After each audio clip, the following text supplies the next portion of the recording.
लफ्ज तौबा के लिए इब्रानी जुबान में दो बुनियादी अल्फाज हैं, इधर मेरी तरफ देखिए। एक है खहम, ठीक है, मेरे ख्याल से इसी तरह से बोला जाता है, और जो दूसरा लफ्ज है वो है शुभ, वापिस आना, खुदा की तरफ फिरना। लेकिन तौबा के लिए इसम की सूरत में इस्तेमाल होने वाला लफ्ज है शुव्वाह। वो कहते हैं तशुआ का दिन, वो भी जो यीशु को नहीं मानते। हर साल वो योम किपोर यानी कफारा के दिन से पहले तमाम यहूदी तशुआ के अय्याम मनाते हैं, यानी तौबा। तशुआ क्या है, मैं आपको तशुफ के हरूफ दिखाना चाहता हूं। देखें, शीन, वाव, बैत, शुभ। पहले 3 हरूफ मिलकर बनते हैं शुभ।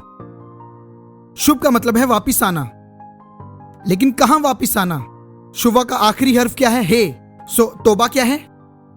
हे की तरफ वापिस आना, फजल की तरफ वापिस आना। यह लफ्ज तौबा का मतलब है।